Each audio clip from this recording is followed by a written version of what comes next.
Very warm good morning to all the students. आशा करता हूँ कि आप सब ठीक होंगे और अच्छे से अपनी स्टडीज़ पे कंसंट्रेट कर रहे होंगे। मेरा नाम रोहित कुमार चौधरी। जैसे कि हमने unit fifth states of matter gases and liquid start किया था और कल हमने इसका फर्स्ट लॉ बॉयल्स लॉ किया था। Today we will discuss the second law, Charles law. So Charles law को हम कहते हैं एक किस्म का वॉल्यूम टेम्परेचर रिलेशनशिप। 1787 में चार्ल्स ने स्टडीड किया effect of temperature on the volume of a gas at constant pressure. उसने एक रिलेशनशिप निकाला between the volume and temperature of a gas at constant pressure. It states that constant pressure पे the volume of a given mass of a gas increases or decreases by 1 divided by 273.15 of its volume at 0 degree Celsius for each degree rise or fall in temperature। मतलब आप जब भी 1 degree temperature rise करोगे या decrease करोगे, जो आपका volume change होगा वो हमेशा कैसा होगा, 1 डिवाइडेड बाई 273.5 डिग्री, जो उसका वॉल्यूम होगा 0 डिग्री सेल्सियस पे। हम कंडीशंस लेते हैं, let V nought and V T V the volume of a given mass of a gas at 0 degree and T degree centigrade. तो चार्ल्स लॉ में for 1 degree rise in temperature volume increase होगा V nought into 1 divided by 273.15। For T degree rise in temperature volume increase V nought into 1 divided by 273.15 multiply by T.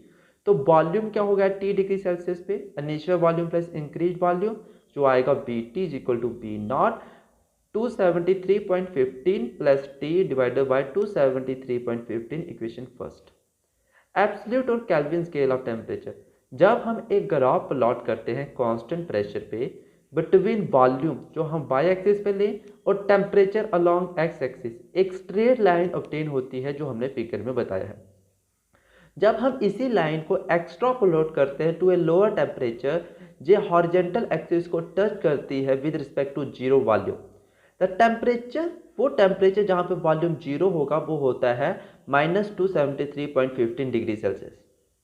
It has been noted that this value does not depend upon the nature and pressure of the gas at which experiment is from. From the above relation, T is equal to -273.15, volume is equal to V naught 1 minus 273.15 divide करेंगे तो 0। सो ये जो temperature है is the lowest possible temperature. Below this temperature volume क्या होगा, negative. This lowest temperature को क्या बोला गया, एब्सोल्यूट जीरो टेम्परेचर। एक ब्रिटिश साइंटिस्ट थे लॉर्ड केल्विन, उन्होंने एक नया स्केल ऑफ टेम्परेचर सजेस्ट किया on this choice of temperature known as absolute scale of temperature. इसको कहा गया Kelvin scale of temperature. Temperature on Kelvin scale में हम सिंपली इंडिकेट करते हैं बाय राइटिंग द लेटर के, कोई डिग्री नहीं लगानी। मतलब -273.15 degree Celsius is equal to 0 Kelvin, the 0 degree Celsius is equal to 273.15 Kelvin. 1 degree Celsius is equal to 273.15 plus 1। In general T degree Celsius equal to 273.15 plus T Kelvin. Thus temperature on Kelvin scale हम add obtain कर सकते हैं, जितना ही Celsius scale का temperature होगा उसमें add कर देंगे 273.15 या 273 अप्रोक्सीमेट। तो उसी के अकॉर्डिंग हमने alternate form of Charles law निकाल सकते हैं। टी केल्विन हो जाएगा हमारा, सेल्सियस को हटा के टी केल्विन में लगाएंगे तो हमारा आएगा V T equal to constant, यानी कि volume is directly proportional to temperature. Thus volume of a given mass of a gas is directly proportional to the absolute temperature at constant pressure. मतलब जो volume होगा gas का वो directly proportional है उसके absolute temperature पे इन kelvin eight constant pressure.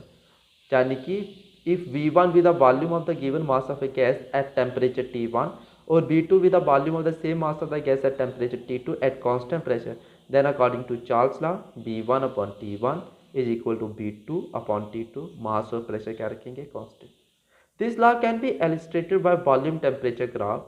Constant pressure पे जब हम एक ग्राफ को प्लॉट करते हैं between volume along Y axis and absolute temperature T along X axis, हमें एक स्ट्रेट लाइन मिलेगी एज शोन इन फिगर।